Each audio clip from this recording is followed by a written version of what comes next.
Então vamos lá, pessoal. Antes de entrar na solução, né, eu acho bacana a gente dar um contexto, falar um pouquinho rápido, né, sobre quem é a Bitdefender.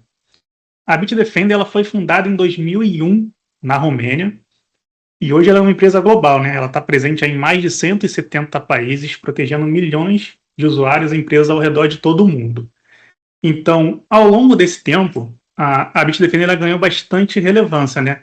Não só pela tecnologia de ponta que ela tem, mas por atuar junto com órgãos internacionais, como é o caso do FBI, o Departamento de Justiça americano, e até mesmo a Europol, né? E trazendo isso mais para perto da gente, né? Aqui no Brasil, como a Jaina bem mencionou, a gente tem a Securisoft como distribuidora oficial da Bitdefender, garantindo suporte local aqui no Brasil, né? Então, assim, se você tem Bitdefender, ou se você adquirir a Bitdefender, você pode ficar super tranquilo que você vai ter o suporte aqui no Brasil, né? E além dessa presença global, a gente vai falar um pouquinho aqui agora, né? Se puder avançar, Rona, sobre o reconhecimento, né, muito forte da indústria que a Bitdefender tem. A gente está falando de uma empresa que ela é constantemente falada em análises com instituições como Gartner, como Forrester, e além também de testes independentes, como é o caso do AV-Teste e do AV-Comparativos. Um ponto muito importante, né, que a gente trouxe nesse slide aqui para vocês é que a Bitdefender ela teve o maior número de colocações em primeiro lugar no AV-Comparativos entre 2021 e 2025, ficando à frente de grandes players do mercado, como vocês podem ver nesse slide. Ou seja, a gente não está falando só da presença global, a gente está falando da tecnologia, né, testada, validada e reconhecida por toda a indústria, né? E além desse reconhecimento da indústria, a BIT também tem parcerias estratégicas que reforçam o nível de tecnologia de ponta. Se puder passar para o próximo slide, mano, um exemplo, né, dessa parceria estratégica, a gente está falando aí da Ferrari. Não sei se todos sabem, mas a Bitdefender é parceira muito forte da Ferrari. E aqui a gente está falando, né, de um ambiente onde performance, precisão, tomada de decisão em tempo real são críticas e qualquer detalhe faz a diferença, né? E é exatamente esse tipo de cenário que a Bitdefender ajuda a proteger e defender aí no ramo de segurança cibernética. Ou seja, a mesma tecnologia hoje que apoia um time de Fórmula 1 com altíssimo nível de exigência é o que a gente está levando para os ambientes corporativos, né? E com esse nível de tecnologia, maturidade, agora eu vou falar para vocês de dois addons, né, que ajudam a evoluir ainda mais esse nível da Bitdefender, como é o caso do Phaser, né? O Phaser, o que é o Phaser, Matheus? O Phaser é uma camada de proteção proativa, né, focada em reduzir a superfície de ataque dos endpoints. Então, ele entende o comportamento do usuário, das aplicações e ajusta esses controles de forma dinâmica. Então, assim, ele acaba prevenindo técnicas avançadas de ataque sem depender exclusivamente de assinaturas, como é o caso daqueles antivírus um pouco mais antigos. E também nós temos aqui um outro addon super importante da Bitdefender, que é o Patch Manager. Então ele ajuda a resolver um dos principais desafios das equipes de TI, né? Quem trabalha com TI há muito tempo sabe que manter o parque totalmente atualizado, em conformidade, em compliance, é muito difícil, né? Então, com ele é possível automatizar aplicações de patch, né? Então, com isso, reduz as vulnerabilidades do ambiente e ajuda a deixar tudo em conformidade. Então, agora, para mostrar um pouquinho, né, como é que isso funciona no dia a dia, eu vou passar a palavra aí para o meu colega Ronan, que ele vai trazer mais detalhes para vocês. Bom, pessoal, obrigado aí, bom dia novamente a todos aí. Antes de falar de produto em si, né, falar do Phaser, do gerenciamento de patch, eu preciso dar um pouco de contexto para vocês sobre, principalmente o Phaser, né, do que a Bitdefender lançou esse produto recentemente no mercado, deve ter aproximadamente uns 6 meses que esse produto hoje está em vida, né, da Bitdefender, tá? A primeira coisa que a gente tem que entender é como que está funcionando hoje o cenário atual das ameaças cibernéticas, né? A gente sabe que os atacantes, eles tentam o tempo todo, né? É uma briga de gato e rato, né? A gente costuma dizer, né? Que os atacantes estão sempre evoluindo, né? As formas de ataque para que eles consigam efetivamente, né? Conseguir atacar um ambiente.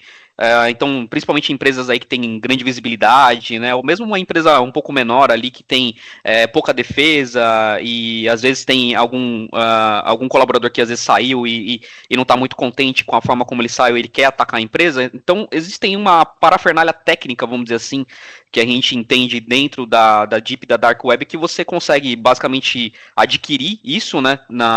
Nesses locais.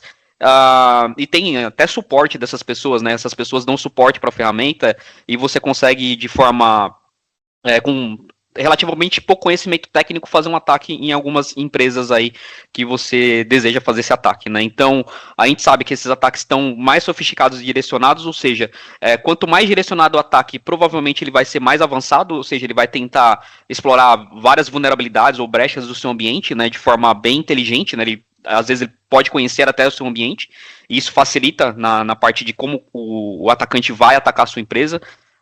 A gente tem um constante crescimento dessas ameaças persistentes, ou seja, ameaças que entram no ambiente e dificilmente você consegue tirá-la do ambiente. Às vezes pode ser um ataque, por exemplo, que o atacante vai fazer na sua empresa e não necessariamente ele vai fazer o ataque hoje, ele pode deixar uma ameaça dentro da sua empresa estudando o ambiente e nenhuma solução de segurança às vezes consegue detectar aquilo, porque teoricamente ele não tem um comportamento malicioso, né, mas ele está analisando o ambiente, como o seu ambiente trabalha, para que ele consiga atacar e depois disso ele persiste no seu ambiente.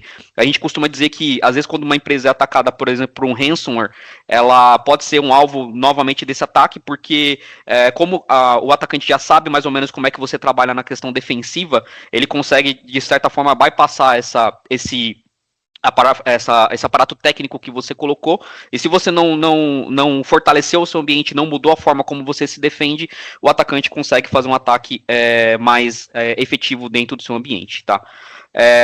O aumento dessa parte do ransomware como dupla extorsão, a gente já conhece ransomware, né, que é o ataque que vai criptografar seus dados e exigir um resgate, mas a gente tem visto um aumento crescente, por exemplo, de quando o atacante ataca o seu ambiente, ele criptografa os seus dados e expõe você na internet, ou seja, para que você, por exemplo, para que ele consiga, né, realmente ter aquele retorno efetivo do dinheiro que ele realmente quer pela liberação dos dados, né, criptografados, ele expõe uma página na internet, na Deep Web, na Dark Web, ou até na Surface Web, dependendo do grupo de ransomware que te atacou, e ele exige ali que você pague, né, o resgate, senão ele vai, a cada X dias, liberar uma fatia ali daqueles dados que foram criptografados, né? Ou seja, vai expor dados de clientes, por exemplo, às vezes é uma rede varejista, um comércio de uma loja, vamos dizer assim, conhecida e etc, que tem dados dos clientes, eles vão expor esses dados e aí você tem dois problemas, né? Você vai ter um problema com a NPD, né? Com a Lei Geral de Proteção de Dados e também,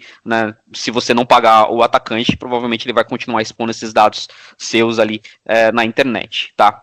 E a gente também tem um outro ponto, né, que é a parte de exploração de vulnerabilidades, né, em cadeias de suprimento, ou mesmo até também dentro do ambiente, ou seja, às vezes você tem fornecedores que têm vulnerabilidades dentro do ambiente dele, e basicamente ele consegue explorar a vulnerabilidade daquele fornecedor, e explorando a vulnerabilidade daquele fornecedor, ele consegue comprometer também os ambientes dos clientes, né, então existem uma série de coisas ali que podem ser usadas ali para que o atacante consiga atacar realmente a sua empresa.